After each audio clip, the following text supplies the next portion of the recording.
Perched on the slopes of a hill overlooking the Sea of Galilee, Jesus Christ delivered one of the most profound discourses known to mankind, the Sermon on the Mount. This sermon, as chronicled in the Gospel of Matthew chapters 5 through 7, marks a pivotal moment in Christian teachings. It is here, amidst the tranquil backdrop of nature, where Jesus addresses a multitude, laying the foundation of what would be a revolutionary blueprint for living. According to Matthew 5 verses 1 and 2, when Jesus saw the crowds, he went up the mountain, and after he sat down his disciples came to him. Then he began to speak and taught them. The Sermon on the Mount is not just a religious speech, it is a manifesto for moral and spiritual upliftment. It challenges the norms, presenting a radical alternative to the prevailing ethos of its time. The essence of this sermon penetrates through centuries, offering guidance and wisdom that remains relevant in today's complex world. Through this sermon, Jesus did not just talk to those present, he spoke to every generation that would come after, urging a reconsideration of values and attitudes. Each beat, each verse of this sermon carries weight and significance, challenging individuals to reflect, reconsider, and ultimately transform. At the heart of the Sermon on the Mount are the Beatitudes, a series of blessings that underscore the values of the kingdom of heaven. These declarations open the sermon, setting a tone of compassion and radical grace. Blessed are the poor in spirit, for theirs is the kingdom of heaven. Blessed are those who mourn, for they will be comforted. These words introduce a paradigm shift from worldly values to spiritual virtues. The Beatitudes are not just poetic, they are profound, encapsulating the essence of Christ's teachings. Each Beatitude goes on to describe not the powerful and the privileged, but those in positions of humility and need. Blessed are the meek, for they will inherit the earth. Blessed are those who hunger and thirst for righteousness, for they will be filled. In these statements, Jesus elevates qualities such as meekness, mercy, and purity of heart, which were often overlooked or undervalued in society. The Beatitudes serve as a foundation for the entire sermon, laying out the values that are cherished in the eyes of God.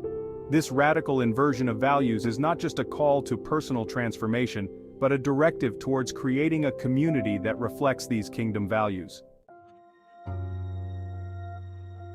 Jesus' teachings in the Sermon on the Mount are notably countercultural, directly challenging the established norms and expectations of the society of his time. One of the most striking examples is found in Matthew 5 verse 39, "But I tell you, do not resist an evil person. If anyone slaps you on the right cheek, turn to them the other cheek also." This instruction defies natural human reactions, advocating for non-retaliation and suggesting a strength that comes from choosing peace over conflict. But I tell you, love your enemies and pray for those who persecute you. This teaching goes beyond mere tolerance to active love and prayer for one's adversaries. It disrupts the cycle of vengeance and animosity that often perpetuates conflict. These teachings are revolutionary because they demand a radical departure from instinctive self-serving behaviors. By proposing love as the response to hatred, Jesus not only sets a high moral bar, but also introduces a transformative approach to interpersonal relationships. The Sermon on the Mount is not just a theoretical exposition of Christian values, it is a clarion call to action. Blessed are those who hunger and thirst for righteousness, for they will be filled. This emphasizes the active pursuit of moral excellence and social justice. It encourages an insatiable desire to see right prevail, which is a direct invitation to participate in the establishment of God's kingdom on earth. Blessed are the merciful, for they will be shown mercy. This underscores the reciprocal nature of kindness and compassion.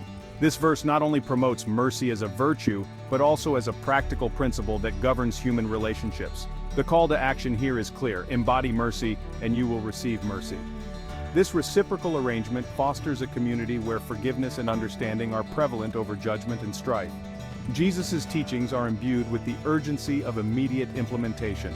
He does not merely suggest or recommend, he commands and expects adherence to these precepts. By living out the principles articulated in the Sermon on the Mount, believers are tasked with setting an example that can inspire and motivate others to follow suit. One of the core messages of the Sermon on the Mount is the importance of authenticity and integrity in one's spiritual and daily life. Blessed are the pure in heart, for they will see God. This beatitude emphasizes that genuine spiritual experience and divine communion are reserved for those who maintain purity in their innermost thoughts and intentions. It's a call to cultivate sincerity and reject hypocrisy. You hypocrite, first take the plank out of your own eye, and then you will see clearly to remove the speck from your brother's eye. This metaphor not only highlights the necessity of self-examination and personal accountability, but also criticizes the judgmental and hypocritical behaviors prevalent in religious and social contexts. Jesus challenges his followers to lead by example, ensuring their actions and their morals are aligned. The sermon repeatedly calls for an internal consistency between what one professes and what one practices. In the Sermon on the Mount, Jesus addresses the common human experience of anxiety, particularly concerning material needs. Therefore I tell you, do not worry about your life, what you will eat or drink, or about your body, what you will wear. Is not life more than food and the body more than clothes? This verse challenges the preoccupation with material possessions and comforts, urging a focus on spiritual and eternal values. But seek first his kingdom and his righteousness, and all these things will be given to you as well. This directive prioritizes spiritual pursuits over worldly concerns, assuring that material needs will be met as a byproduct of one's commitment to God's kingdom. It's a profound shift from the typical human tendency to prioritize personal gain and security. By realigning priorities according to these teachings, individuals can experience a deeper sense of peace and fulfillment. As we reflect on the Sermon on the Mount, it becomes evident that these teachings are not merely ancient religious instructions, but a vibrant, living guide to a fulfilled life. The sermon concludes with a powerful analogy in Matthew 7:24. Therefore everyone who hears these words of mine and puts them into practice is like a wise man who built his house on the rock. This metaphor not only underscores the importance of practical application, but also the stability and security that come from living according to Jesus' teachings. The practical application of the Sermon on the Mount involves everyday decisions and actions. It means choosing forgiveness over bitterness, seeking justice and righteousness in our communities, and placing spiritual growth above material gain. In conclusion, the Sermon on the Mount calls us to a radical transformation, a revolution of the heart and mind. It invites us into a deeper, more meaningful existence that aligns with divine principles and eternal truths. By integrating these teachings into our daily lives, we not only enrich our own experiences, but also contribute to the healing and transformation of the world around us.